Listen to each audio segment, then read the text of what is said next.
What's up, guys? It's Ben Carey here of Capwise. Joining me today from Betfred Sports is Jason Silva. We're going to do a quick breakdown of the college football slate for, I believe it's week 6 of college football. So, Jason, how you doing, man? I'm doing great, Ben. Saturday morning, we got a full slate of college football starting in about 45 minutes. So coming on, talk a little football, drop a couple picks for you guys, and gonna enjoy the day. Yeah. Fired Yes, up. we're gonna go through I think we have 4 that we're gonna discuss, and then at the end we'll be sure to go through a few others that Jason and I may like, and then also if anyone has any requests in the comments, you can let us know also. So let's start with the first game of the day, and I don't even have it up in front of me. Where did it go? I think the first one is going to be, let's see here. Baylor, and There you West go. Virginia. Thank you.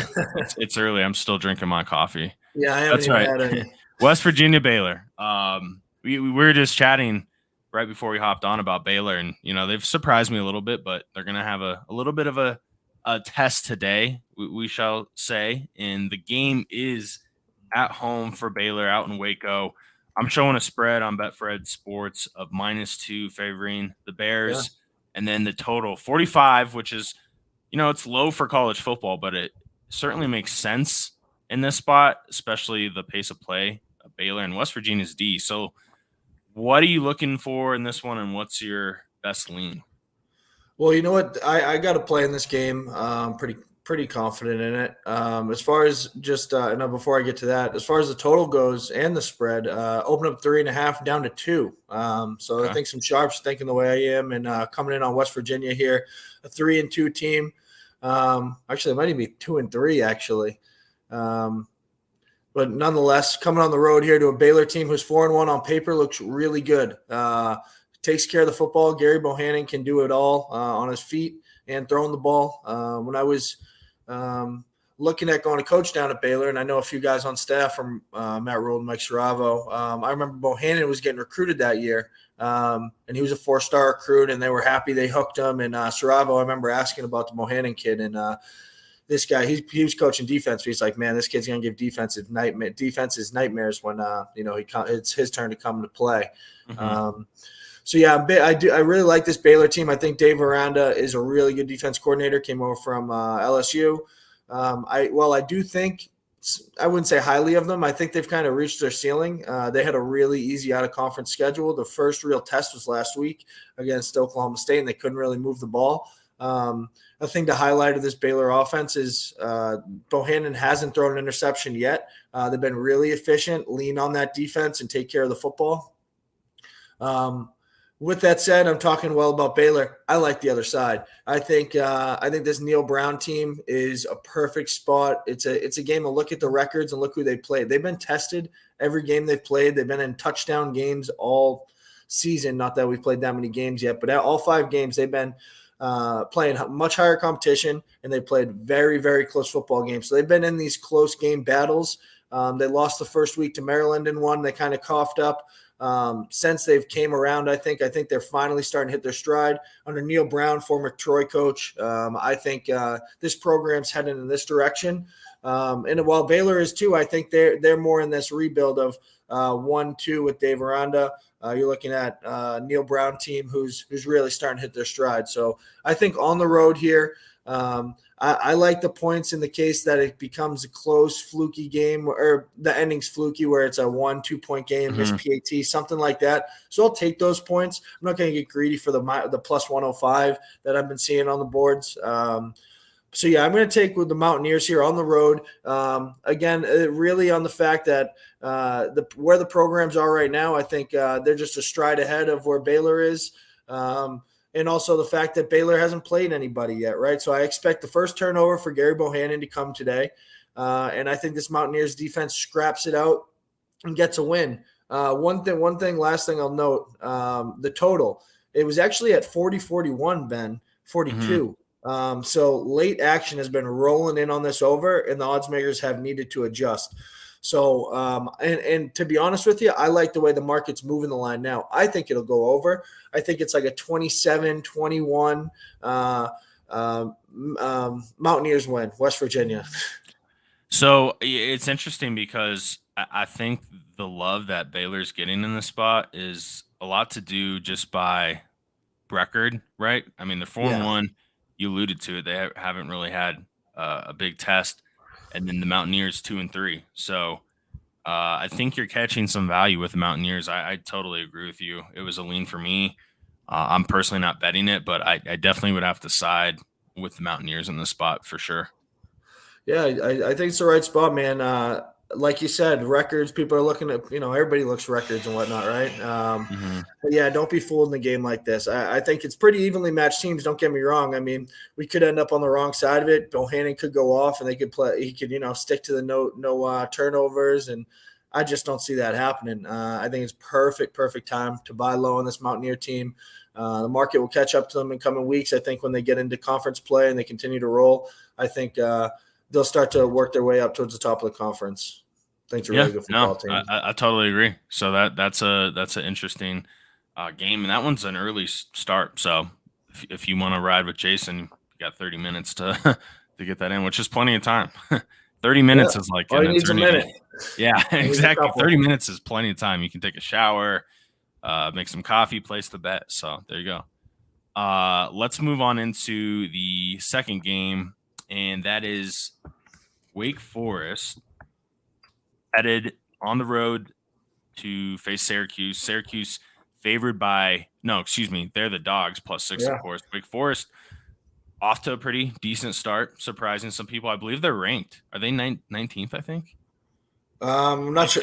I'm not sure, but they. I wouldn't be surprised if they are, man. And in our rankings, like we were talking about this with another handicapper, Rob Vino Wager Talk. He's like, I barely even look at rankings, and I was like, I totally agree. Sometimes I look at ratings or rankings to play the other side, right? Where you're like, maybe this team is getting too much value. So yeah, they are ranked 19th, which is kind of weird to see a Wake Forest team ranked. You don't see that too often. And the total of this one's at 58.5. So we'll start with you, Jason. What are you looking for in this one? What's your lean? You know what? I'm not surprised by this, right? Dave Clawson's had this program towards the top of the ACC for years now.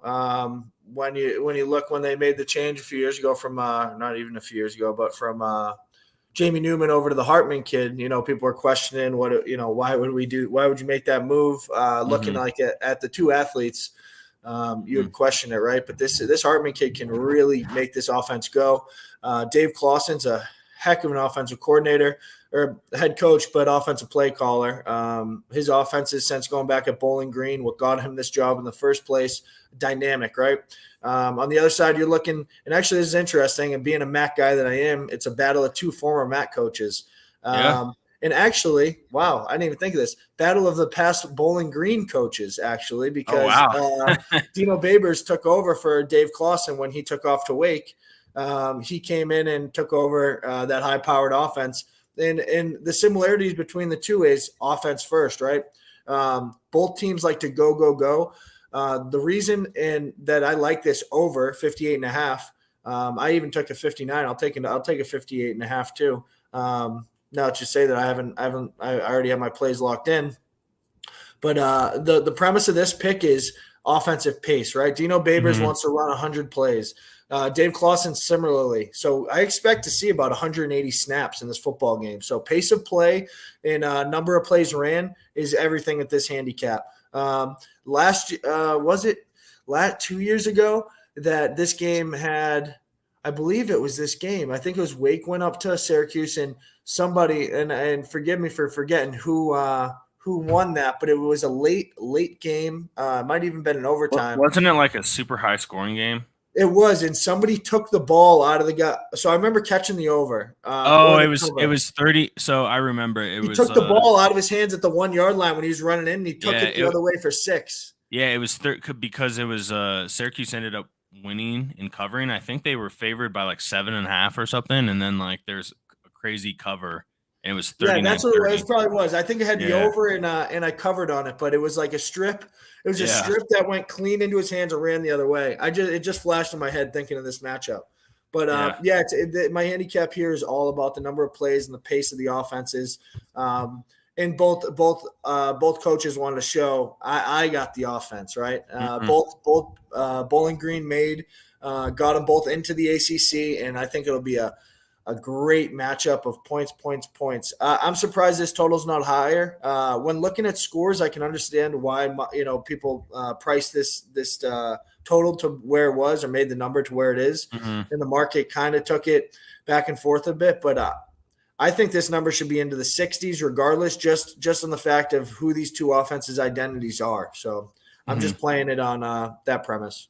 Yeah, no, I think that makes sense. And Wake Forest is in an interesting position because they haven't been ranked for a long time, and now you're top 25, and now you're on the road. It's not the best spot for them, but yeah, we'll see. I mean, do you think that this team is worthy of that ranking as far as like talent wise, or do you think it's just kind of a, I don't want to say a flop, but no. I think they are. The only thing that concerns me is their defense, and it has been good, but I feel like the wheel's been falling off a little bit in recent weeks.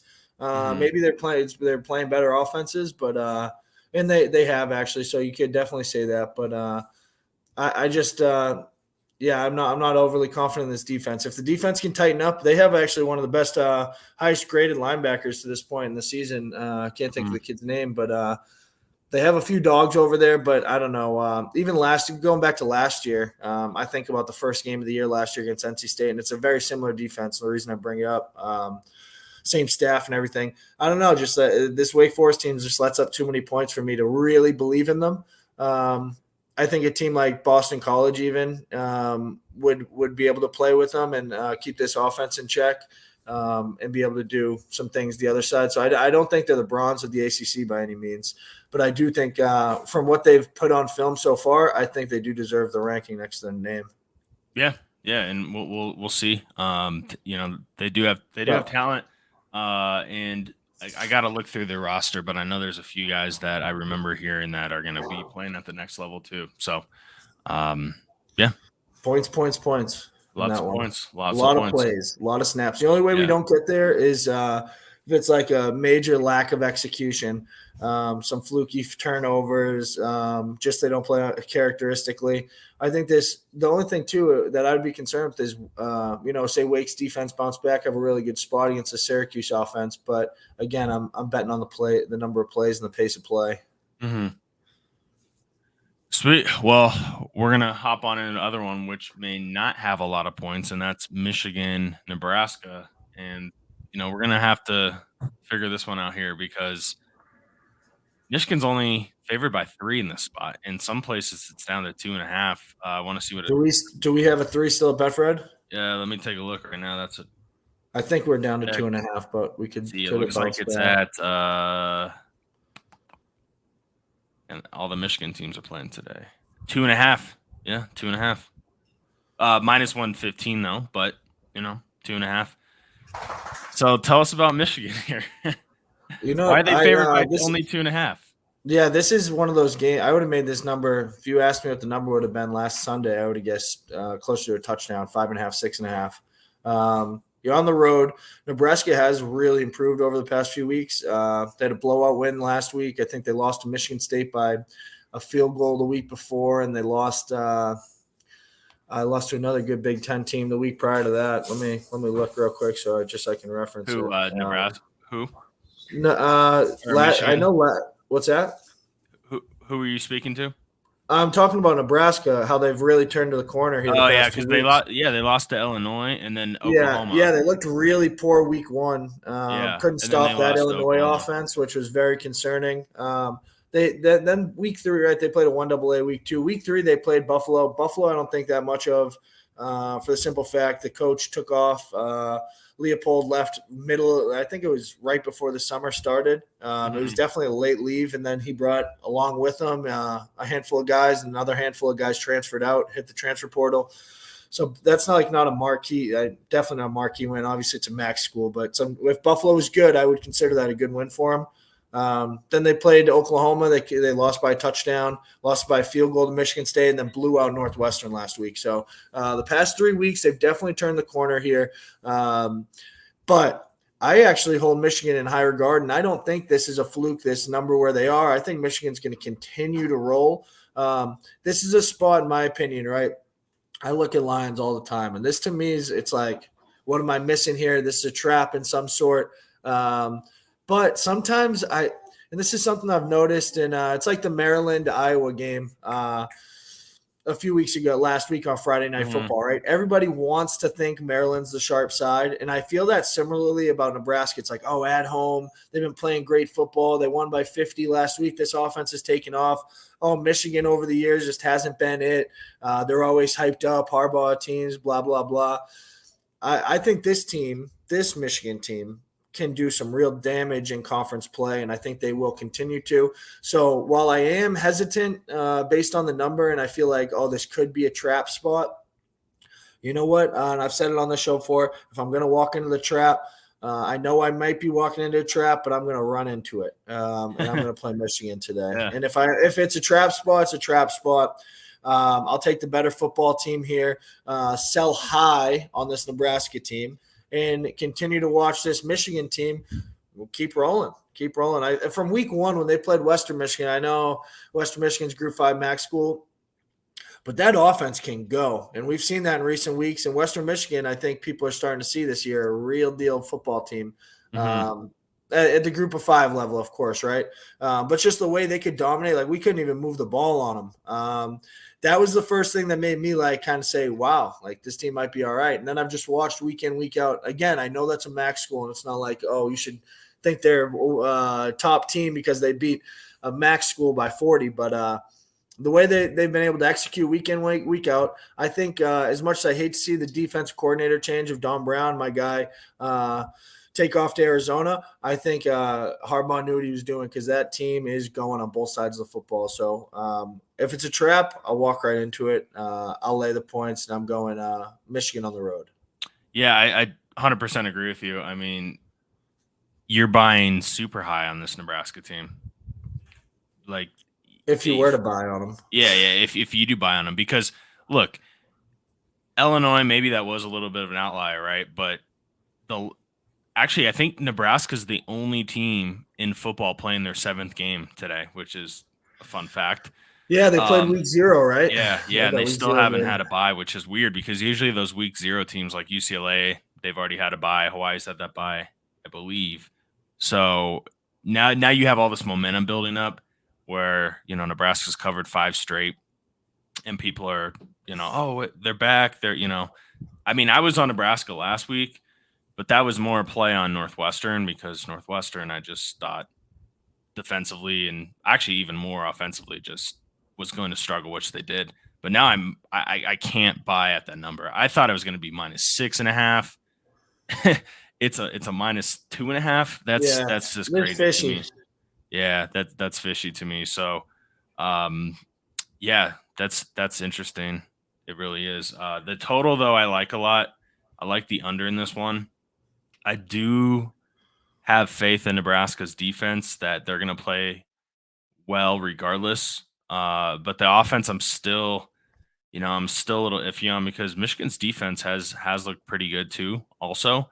So this is going to be an interesting spot to see, if Martinez can continue to play well because he has played well the last few games. But, Michigan, we're going to see what they're made of in this one because they're undefeated.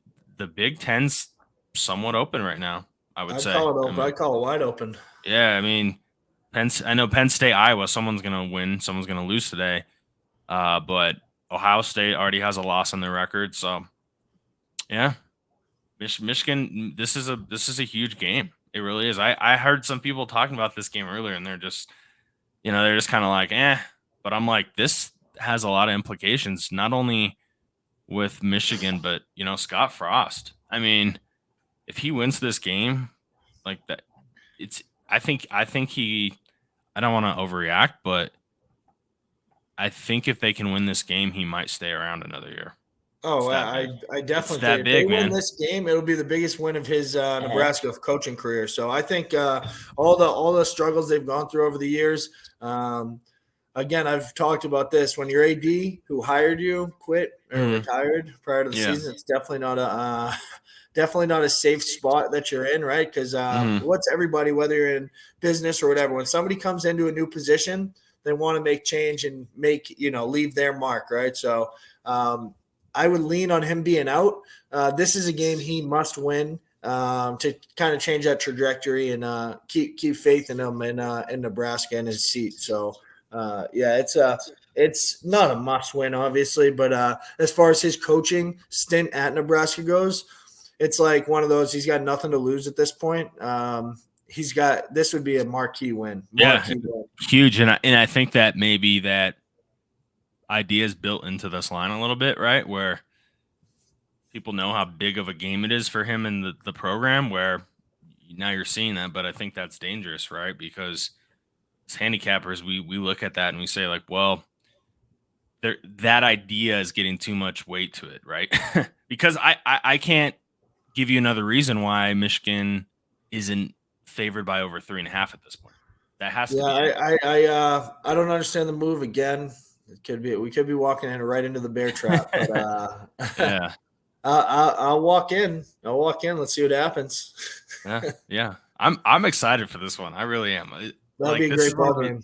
this is one of those games, there could be, I mean, there are bigger games on the slate, Penn State, Iowa, of course, but like this is one I'm definitely going to be watching. Now this one though, I know you'll probably be watching, but maybe the average sports better, well, I should say college football fan, but sports better if you have money on it's going to be watching this one. This is Buffalo and Kent State. Kent State currently, let me just make sure this hasn't changed because a few of these numbers have been changing on me in real time. No, 6.5, still at 6.5. They're favored by 6.5, and the total is at 66. Home game for Kent State. A little action, of course. Love the Dustin Crum, matchup. we were just talking about. Buffalo is a team that broke my heart a few weeks back, not covering against Old Dominion. They were up by, I think, 28 and Yeah, going yeah, into the that's right. second, which was actually funny because that I had a really good week that week, and I think I went like 4-1, but that was my one loss. But for some reason, it felt like a worse loss than just one loss. The way it happened, because Old Dominion is fucking dog shit, and they just Yeah. you know they came back in there. Anyways, we're on to this one. Mac action. Dustin Crum. Let's first start with him. He hasn't looked great thus far, but we feel okay about him in this one, right?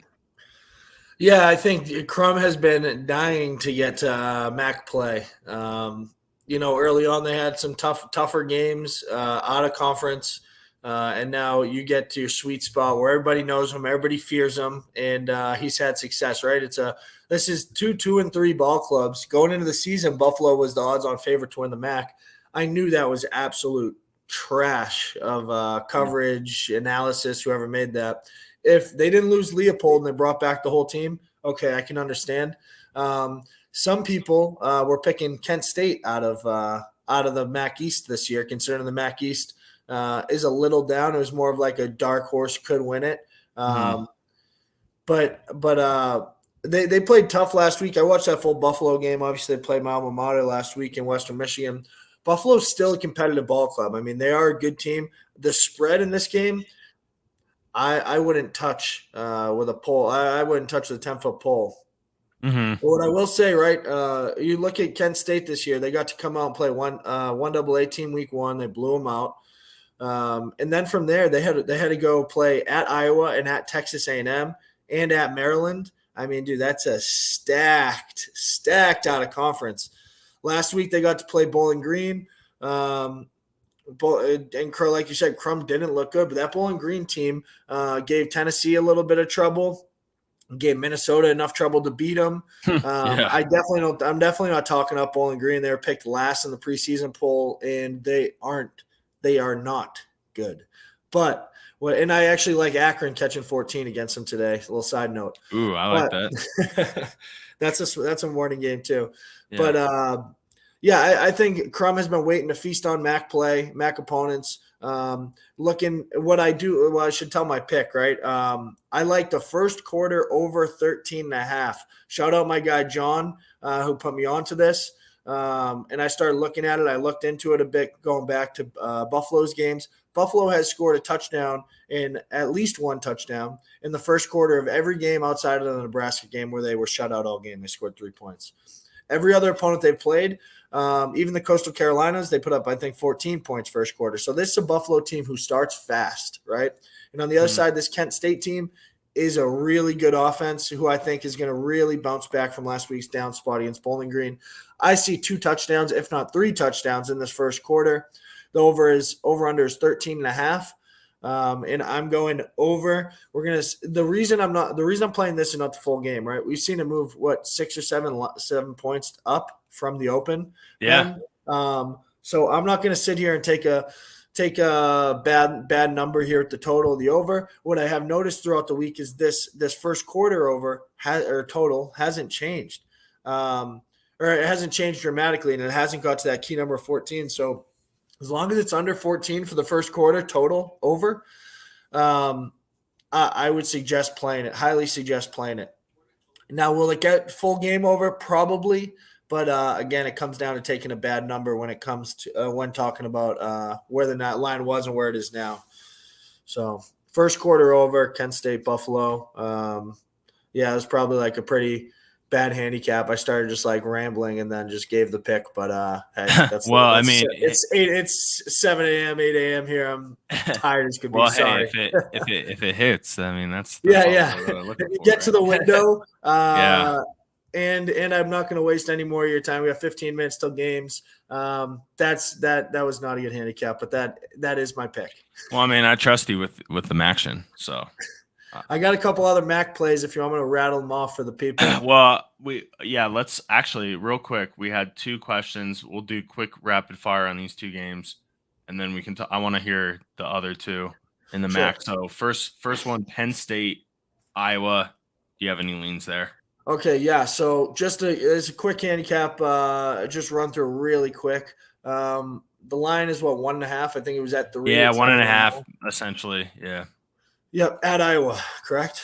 Yeah, which 1.5 in this game? I mean, I could see this being like a 22-21 type game. I always take, Ben, anytime it's like a 1.5, 2, and maybe it's not the plus EV move, but just from my eyes of watching a lot of games over time, whether it's basketball or football, specifically those 2 sports, if I'm getting 1.5, 2, I'm just taking them. I'm taking those points, and rather than a plus 105, 110. I know it's 15, 20 cent difference, but you think about it, you're getting 1.5 or 2 points for 20, 25 cents, whatever the turnaround might be. When talking about ATS versus the money line for a dog that like a really. So I would say typically I would, but the only time that I will look to potentially do the other side of that is in a situation where I do think it's going to be lower scoring. Of course, with the total being, I think it's at 41.5 right now. So that's the only angle of why I wouldn't do that. But I don't have anything on this, so I can't really speak to it. It looks like it's 2.5 anyway right now for Iowa. So it is 2.5. All right. Yeah. So I was just giving a little. That was just like a little like my analysis of this game. I think both defenses are elite. I think I give the edge to Iowa when it comes to defense, right? Other side of the football, and I'm not going to bring up special teams, but the other side of the football, what runs the ship, right? The offense. This is why I like Iowa.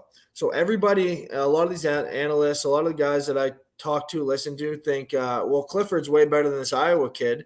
In my opinion, not so quick. I wouldn't say that at all.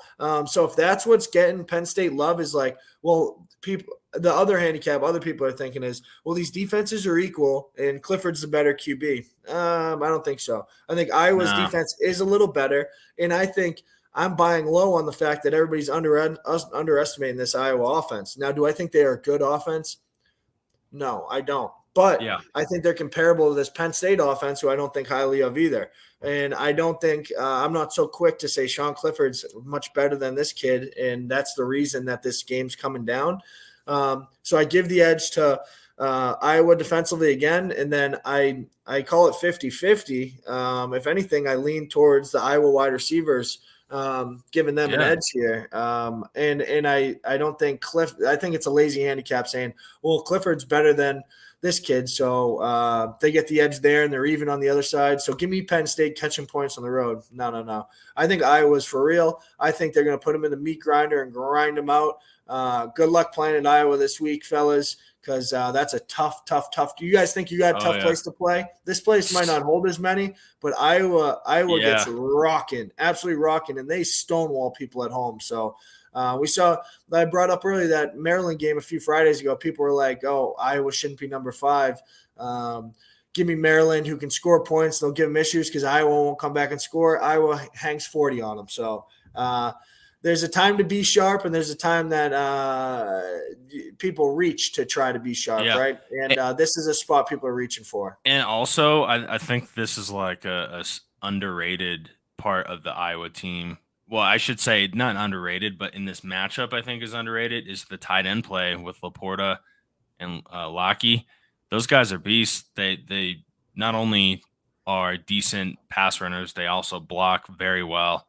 That could be an X factor in this game with those two guys because they're going to be on the field quite a bit just in those two tight end sets.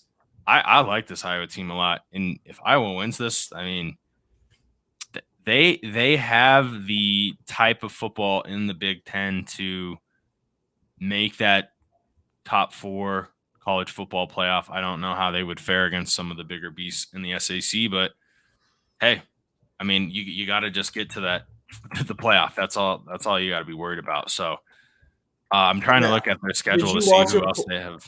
Did you watch them play your Colorado State Rams a few weeks ago? Yeah, that was probably the worst game of the year. Yeah, they looked really, really bad. Dude, that was the classic, kind of just, Colorado State. Honestly, Colorado State could have pulled off a win. I'm not even joking. They were up at half, I think. Yeah, and every college football season, the best teams usually have one of those spots where they let down a little bit, but luckily for them, it didn't count or it didn't cost them, of course, a loss. And then they came out the next game and just absolutely beat the brakes off of Maryland. But Maryland has some issues going on.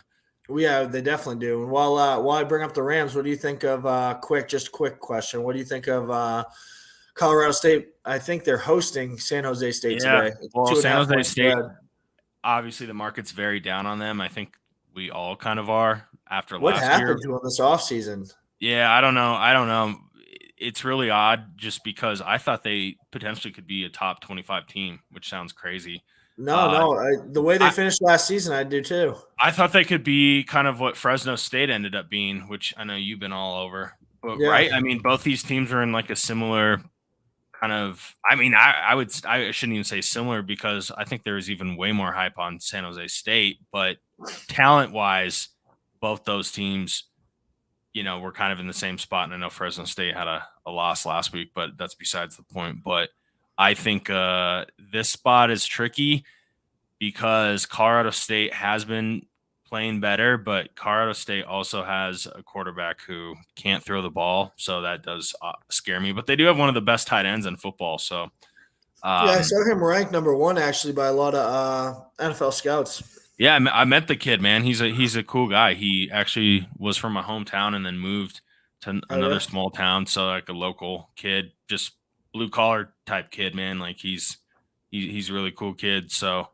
I'm excited to see him play at the next level because it sounds like he's trending maybe top, maybe first round. It just depends where he ranks out and where teams need a tight end. But it's cool to see that. But yeah, I think the play for me is the under in that spot.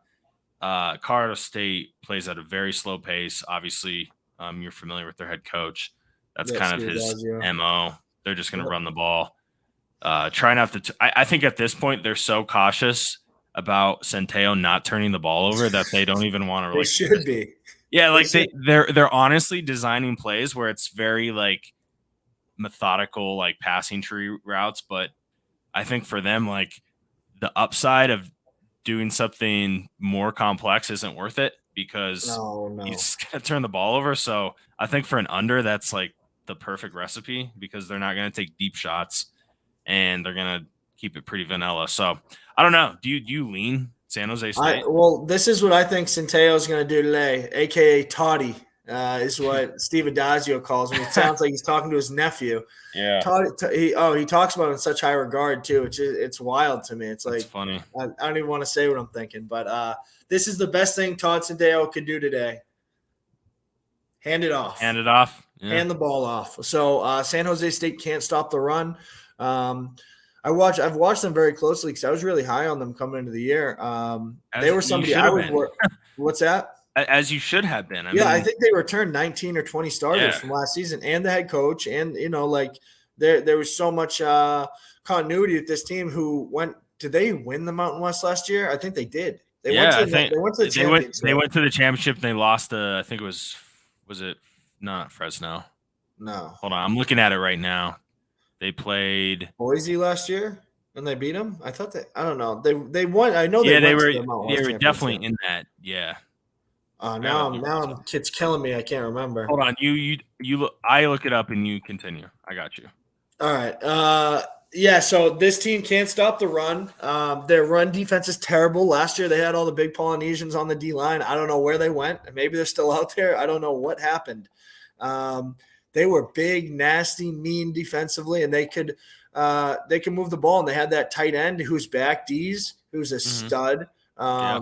Yeah, I don't know what happened. I really don't. I watched them closely for when they played Western Michigan, and I laid Western Michigan. I think I laid 3 points in that, and I think we beat them 28-3 a few weeks ago. And for our defense to hold somebody to 3 points, man, they're lost over there in San Jose State. So I don't know what happened. The only thing that I could take from it, and I would this is just a total stab at it of what happened this offseason and just being in situations of playing and dealing with success. I don't think they dealt with success well, right? I think they came into this season thinking, oh, we return everybody. We're going to walk through everybody. Our schedule's not that tough. Bang. Preparation, we're man. Yeah, man. Preparation. People, and I talk about this a lot because I was someone who didn't do this well, but handling success, and it's something I've had to learn through betting for years, right? Because it's a you versus you thing, and even I still don't handle success all that well. Sometimes I go on these crazy runs, and then I end up taking shots, and then I find myself not quite that bad, giving it all back, but give money back, and it's like gotta be disciplined. That you wouldn't have given back. Right. Like, Yeah. It's just when you're rolling, you're living your high, you're on this high, like they were last year. And I'm just comparing gambling to football, but I can make that comparison because it's kind of the life I live, transition from one to another. And it's very similar, dude. It's like, how do you handle success? They didn't handle it well. They had a poor off season. The coaches might have took it easy on them, thinking we're the bronze of the Mountain West now. And for whatever reason, they came in and they've laid an egg for the first 5 weeks of the football season. I actually, and this is from a buddy of mine out here who's pretty sharp. He loves Colorado State, right? So I've been considering in this spot or just over. Okay. Oh no, not overall in this spot. Just the spot. Okay. With that said, what's tough for me to come around is one, I'm not a big Adazio guy, and two, I'm the same guy who was screaming to bet South Dakota State week 1 against these guys and cashed out pretty good on it. Yeah. And I can't get that out of my head how poor they looked. And Todd Centeio's terrible Division I quarterback. Yeah. The running game is impressive, though. I think they can run the rock. So if they can run the ball down San Jose State, I do lean to play them just from what I've seen from SJSU. They look really bad. Yeah, and so also 2 bad teams. Give me Colorado State, who's just going to run the ball. Also, not Colorado State. San Jose State won the Mountain West. They did win. I knew. Yeah, they beat Boise in the championship, but then they ended up losing to Ball State in the bowl game. So, and that's another team, Ben. What happened to Ball State this offseason? They were great last year. I think this another team I'm forgetting. I know they played Buffalo in the MAC championship. I'm forgetting who won. I think Buffalo beat them. They came back though. I can't remember. I Mhm. remember the games. I can't remember the outcomes. It's pretty Yeah. sad, but Well, I remember the matchup. but I think it's funny. It was the Arizona Bowl, by the way, but I think it's interesting because that loss, I don't want to say has affected how San Jose State has played, but you obviously know, like with momentum headed into an off season, like losing a bowl game, they lost by 21, Yeah, right? I remember that one. So it's hard to say. We're splitting hairs, but bowl games, I think to the fans sometimes they don't mean as much, but for a program that they're huge because you win your bowl game and then you have that momentum going in the offseason and then recruits and all that good stuff. So it's interesting to see because it's hard to say why San Jose State has seen such a drop off, and I don't know. Yeah, I don't know either. But nonetheless, I don't think they're going to solve their run stopping problems in a week. So Yeah, yeah, I hate to say it, but again, this ain't a pick of mine. I'm not going to make the bet most likely unless I'm rolling this morning and maybe later in the day I feel the urge to bet them. But yeah, I mean, I don't have a play, but I yeah, might try to interesting. grab it. Honestly, like I might try to grab this live if Colorado State can get a score and I can get it at like 7.5. It might In be what? worth a look. In what? Go SJSU? Yeah, yeah. Just Oh, because gotcha. Yeah, I, well, you know what? But go ahead. Go I ahead. was just gonna say because there's not gonna be a lot of points scored in this game. So I think a 7.5, if I can catch it, might be appealing. And I'm spacing his name. Who's their quarterback? San Jose State. Sparkle? Yeah, I mean, Nick Sparkle? I think he's decent if they're He down. Like, is. He yeah, is. so I don't think that's a bad angle. No, I actually like that, especially. Yeah. But what I will say too, and this is just like kind of a point and just a bigger picture of betting college football or betting anything actually. Anytime if you can have the day, and I was saying this last night to a buddy of mine because we were talking about this. Anytime that you can wait to have the patience to wait to get on a game in play that you liked pre-flop, right? So say you liked perfect example, your San Jose State game tonight, right? Well, I Hmm. like them +3, right? If they go down early, I'm going to bet them, right? Because I'm going to get a better number than close. What I'm getting at is anytime you can get a better number than you can when the number closes. So San Jose State closed at +3 today. You can get them Hmm. at +7.5 after going down 7-0. Anytime, and if you have confidence, you're going to come back and score because it's a little different picture.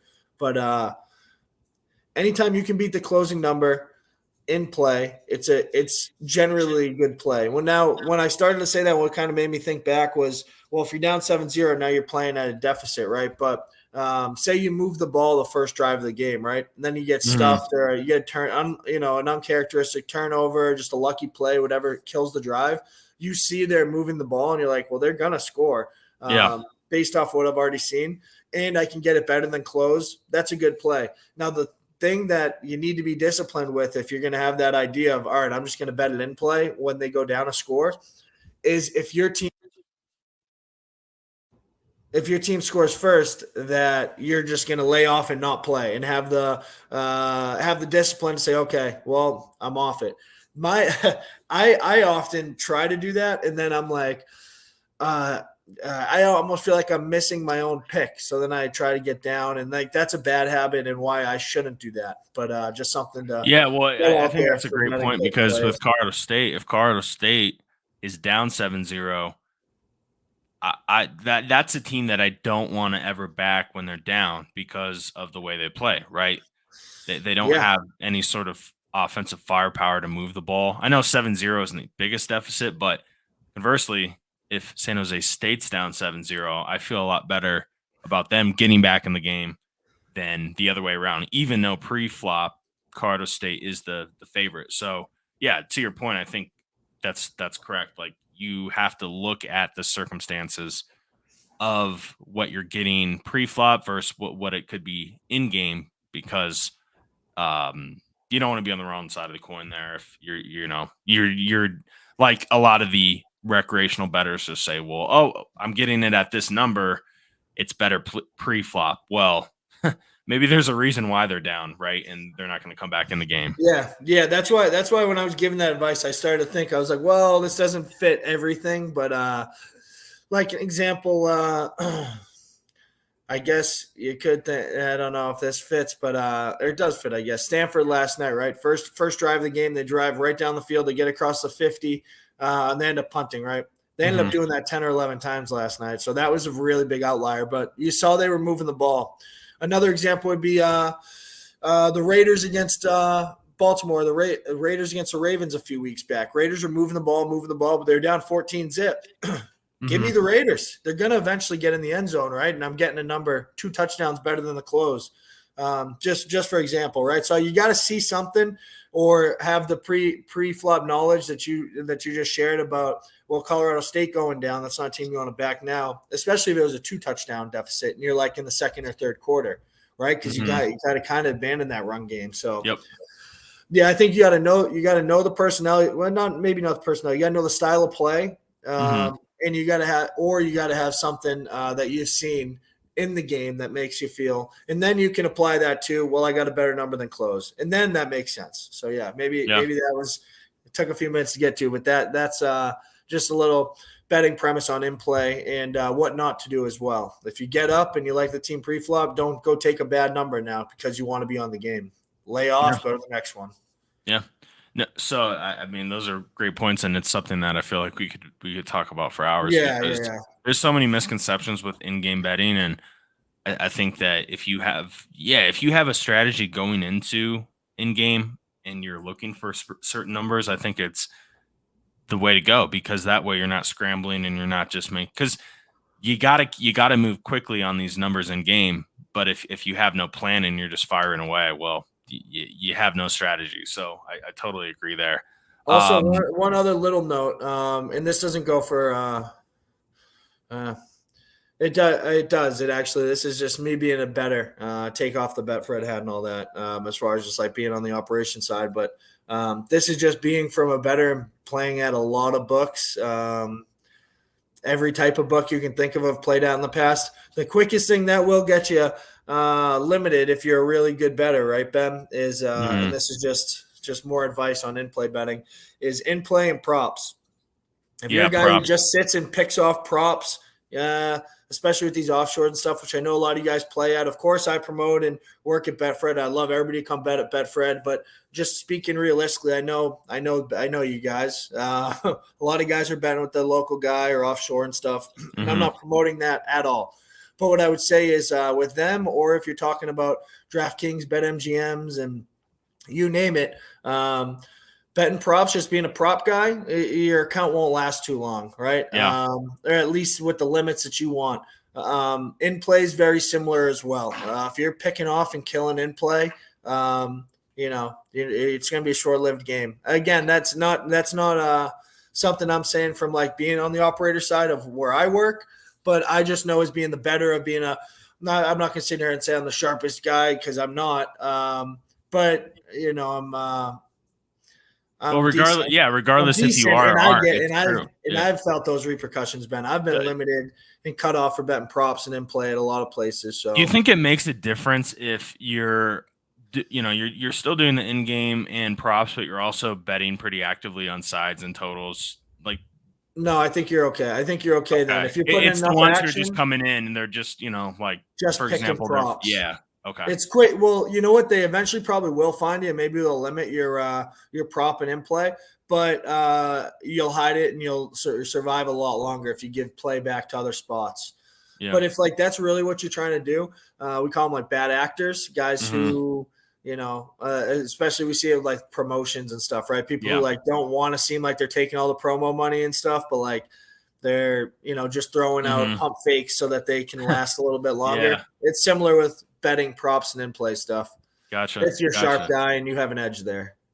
Gotcha. Yeah, just a little advice. That's really good stuff. I do have some bad news for you. Baylor is up 7-0 right now. Already, huh? Yeah. I think. Yeah, but before we let you go though, we wanted to mention, of course, the promotion that we have going on with Betfred. So if you use promo code CAPWISE, I believe it's a $50 free bet. Yep. To sign up, and yeah, any other words you want to say about Betfred, and then we'll let everyone go as these games kick off. Yeah, I mean, I'm not going to pump the book too much, right? You guys all know I work there, and I put enough out there on Twitter about highlighting the stuff we do. Yeah, We have a so ton first of of all, make sure to follow Jason if you guys aren't already on Twitter. yeah. I have Bedford Sports down there, but it's just at Jason Silva underscore spelled like Cool. that.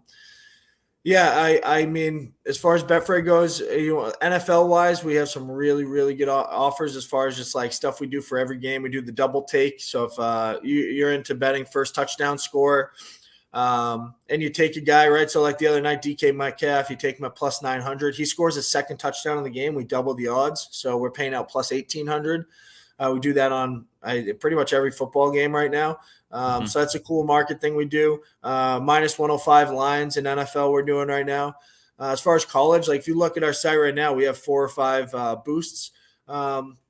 With these boosts, a lot of these people boost stuff and they're not really boosts. They just change the price to like make it seem like a boost, or they give you like outlandish 4 or 5 team parlays and stuff. Like we don't do anything like that.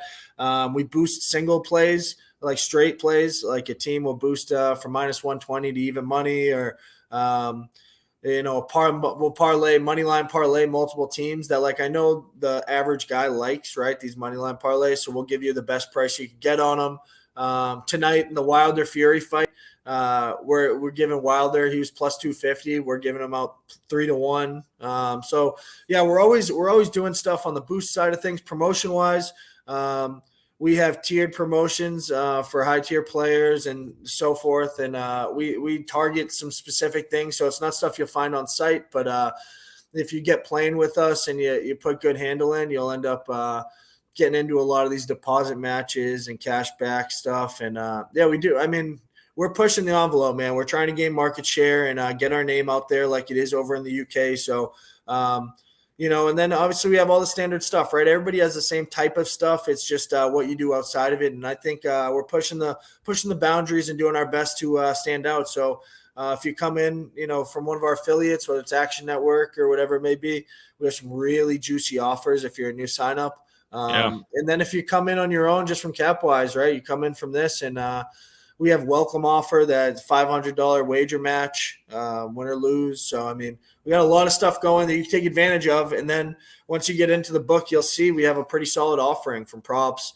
teasers, same game parlays, you name it. Not to be a dead horse like everybody else, we all kind of have the ssame stuff, to be completely honest. But it's how the operations ran and the other things that you get in the side, the incentives and promotions and all that. And yeah, I think it's a great place to play. I'm proud to work here. And, any questions, you guys can always feel free to reach out to me directly if you'd like. Yeah, for sure. Yeah, great team, great leadership team. Employees are awesome. I mean, customer service, you name it. So that's why I use it too. So keep up the good work. I really appreciate you hopping on. We gave some good stuff out. I'm excited to watch these games. I think Baylor is West Virginia might be driving a little bit. Actually, I don't know. We've got to find out. If you want, I'll drop a couple plays right now, real quick. Okay, give us. I got to go watch these games too. Rapid fire. West Virginia touchdown. Let's go. Oh, there you go. See, they were driving. Hey, so I don't, you know what? I started getting around to. I was gonna say, and maybe I did say it, but I was talking about how this total rose. I didn't play it, but I know a lot of guys that I respect and talk with. One of my buddies I'm going to go meet up with at Red Rock and watch the games. He was beating us. We had a call last night for about 2 hours just running through the slate, and he was beating his chest about this over, actually. And I might have said it when I was talking about it that I liked the over. I leaned the over, but that was the backstory with that. Anyway, rapid fire of my picks.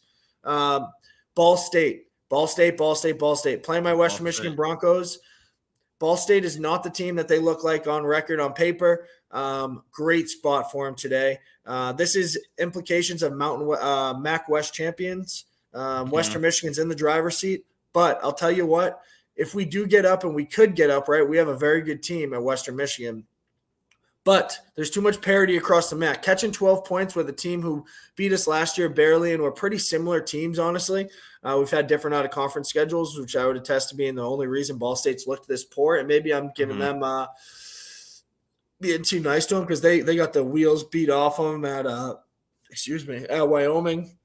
And I kind of lost out. Yeah, they That was did. terrible. But then last Yeah. week they come back and they beat Army, who was out their quarterback, but still beat them by 2 scores. I think this team's hitting their stride. I think, and I don't hope this happens. Trust me, I'm a diehard Western Michigan guy at this point, but they could beat us today. They really, really Wow. could. They're getting 12, so love it. Another MAC play, and I'll leave it on this. This is my favorite play of the day. Central Michigan -5 on the road at Ohio University. Ohio University, I've been fading the whole start of the season. They got the old UNLV kid, and then they got the So Worky, what's his name? Who's their quarterback? No, he's been around. I thought it was Taylor Roke. Is it No. Roke? Rourke, you're talking Rourke. So that's Nathan Rourke's little brother. Nathan Rourke was drafted to the CFL, was a really good quarterback at Ohio under Frank Solerick. Mm-hmm. The other kid, oh my God, his name's like he sounds like he's famous. Like he's got a ring like a name like somebody else has. Hold on, I'm looking it up right now. Yeah. So they use both of them. He's been around for years too. It looks like it's Amari Rogers. Yeah, Amari Rogers, exactly. Okay. He was a stud. He was coming out of high school. He's a stud. He was a good get for UNLV. He ends up over here at Ohio. So they play a 2 quarterback game. Rourke is the thrower. And what's his name? They only threw the ball 15 times against Akron, but they ran it just down their fucking throats. Yeah. You know what? This Ohio team just ain't good, man. Frank Solerick left him. It left him. I mean, in the dust. He had health issues. I know, and he's an old man, but. Yeah, this program is not who they have been, and the betting market's been respecting them like they've been Ohio of years past, right? One of the best teams in the MAC East, year in, year out, year in, year out. They've been very, very good for over a decade now. But yeah, sell. Central Michigan's coming off a loss to Miami, Ohio. I'm buying low on Central Michigan. The week before that, they looked terrible against FIU and ended up scoring 21 points to rally back and win. This is a get-right game if you've got one. This number should be past a touchdown, and I'll lay the 5 all day. I'll probably bet on first half as well. So Central Michigan, lay the 5. Ball State, take the 12 at Western Michigan. Those are my two MAC plays that I love on top of the other stuff. Love you know me, man. MACtion I love time. the MACtion. I mean, it's fun. It's fun football, man. It really is. And we got the weekday game starting soon here, Ben. That starts. I think that starts. Is it next week? I would think. Yeah. Or maybe close to Halloween, but it's in October. It's coming up. Yeah. It's coming. Yeah, because it's weird. Monday Night Football is over, and then Tuesday, Wednesday, it's kind of dead. It's been dead. We've seen that as the book, man. And honestly, we've been talking about putting together some promotions for Tuesday, Wednesdays, because sorry, we got the dogs. Oh, the dogs are ready to watch football in this too. Household. No, it's all good.